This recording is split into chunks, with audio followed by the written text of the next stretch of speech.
Kisah dimulai dari dalam dapur seorang bangsawan. Manseron, sang kepala koki, mempersiapkan semua makanan dengan sangat hati-hati. Semua jenis makanan dibuat sesuai tradisi dan sangat dilarang melakukan kreasi. Namun mengikuti pikiran kreatifnya, Manseron membuat sebuah kue kecil yang tidak ada dalam menu yang ia beri nama Delicious. Makanan-makanan tersebut kemudian dihidangkan oleh para pelayan kepada Tuan Duk dan teman-teman bangsawannya. Mereka menikmati makanan-makanan tersebut dengan lahap dan riang gembira, hingga salah satu dari mereka mempertanyakan bahan kue Delicious. Manseron berkata bahwa Delicious dibuat dari kentang. Mendengar hal tersebut, para bangsawan merasa terhina, karena kentang bukanlah makanan para bangsawan. Kentang hanya cocok untuk babi. Tuan Duk yang merasa sangat dipermalukan oleh Manseron memerintahnya untuk minta maaf. Namun Manseron tak mau. Tuan Duk lantas memecatnya saat itu juga. Manseron bersama anaknya pun, Benjamin, harus pulang ke rumah lama mereka di desa dan kembali hidup dengan sederhana. Mereka juga meminta Jacob yang selama ini menjaga rumah untuk tetap tinggal bersama. Berhari-hari kemudian, seorang wanita asing entah dari mana berasal datang meminta Manseron untuk mengangkatnya sebagai murid. Namun Manseron berkata bahwa ia tak lagi memasak. Penolakan Manseron ternyata tak membuat wanita tersebut menyerah. Ia tetap menunggu di luar hingga Manseron berubah pikiran. Manseron terpaksa menemuinya. Wanita bernama Louis tersebut berkata bahwa kemampuan Manseron dalam memasak telah dibicarakan oleh banyak orang, sehingga ia ingin sekali berguru kepadanya. Akhirnya Manseron mengiyakan permintaan Louis. Sejak saat itu, Louis membantu pekerjaan rumah Manseron. Melihat cara Louis bekerja, Manseron tahu bahwa Louis bukan dari kalangan petani. Kalau bukan seorang bangsawan, maka ia adalah seorang pelacur. Louis kemudian menceritakan bahwa sebelumnya ia memang bekerja sebagai pelacur untuk menutupi hutang ayahnya yang menggunung. Pelajaran dimulai. Manseron mengajak Louis ke hutan untuk memilih sendiri bahan-bahan yang bisa dijadikan makanan. Manseron juga mengajarinya untuk mengenali cita rasa setiap bahan tanpa melihatnya. Manseron makin terkesan akan kesungguhannya dalam belajar. Beberapa hari kemudian, kepala pelayan Tuan Duk datang berkunjung. Ia berkata bahwa sejak kepergian Manseron, Tuan Duk tidak dapat menemukan pengganti yang sepadan. Ia menjadi tidak kerasan di istananya. Oleh karenanya, Tuan Duk akan berkunjung ke rumah Manseron 2 minggu lagi untuk kembali merasakan nikmatnya masakan Manseron. Kepala pelayan meminta Manseron untuk mempersiapkan semuanya dengan sempurna tanpa mengulangi kesalahannya. Manseron menjadi sangat antusias akan hal tersebut. Ia merasa menang karena akhirnya dibutuhkan. Para pelayan Tuan Duk membawa semua perlengkapan ke sana.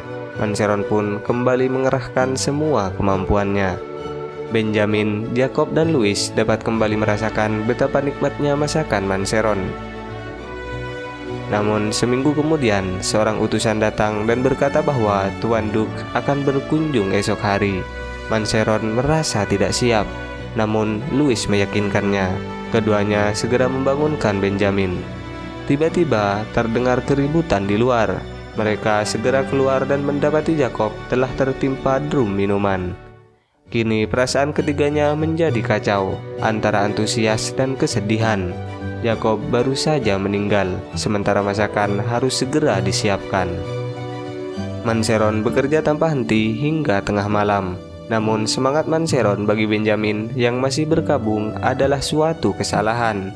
Keributan mereka akhirnya membuat gudang penyimpanan makanan terbakar. Manseron berusaha menyelamatkan makanan-makanan tersebut dengan tangan kosong hingga tangannya ikut terbakar. Yang tersisa hanyalah penyesalan. Jam 3 dini hari, mereka masih punya waktu 9 jam lagi. Namun tangan Manseron sudah tak dapat diandalkan.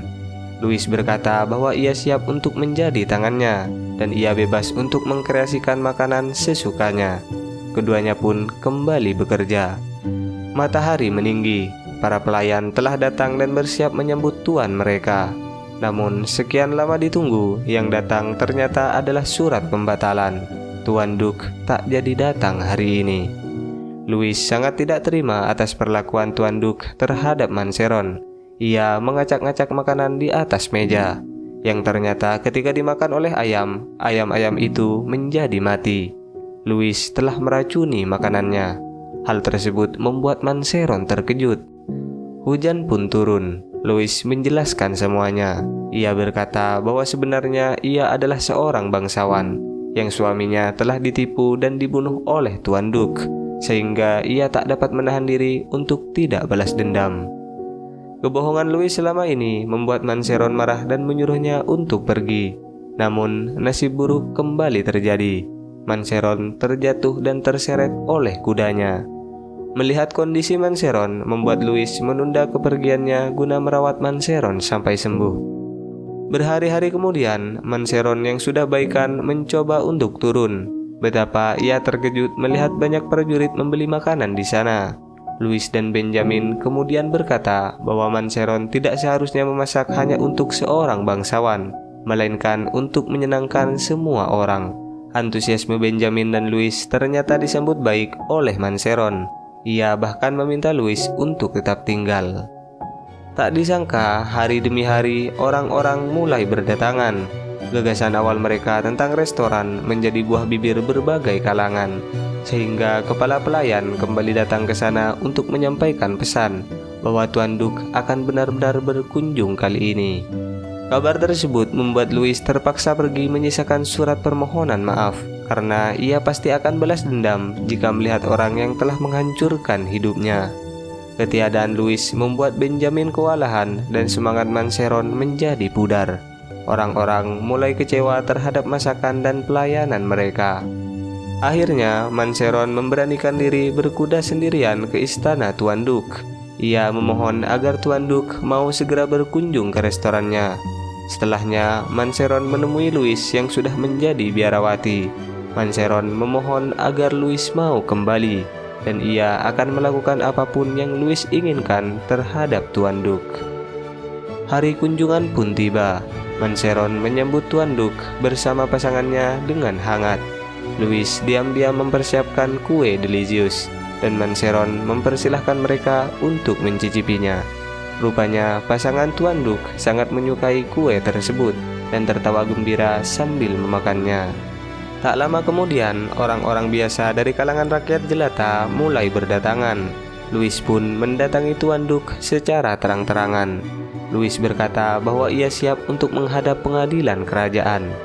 Antara terkejut, bingung dan terhina, Tuan Duk tak tahu bagaimana harus berkata-kata. Yang bisa ia lakukan adalah segera kabur dari sana.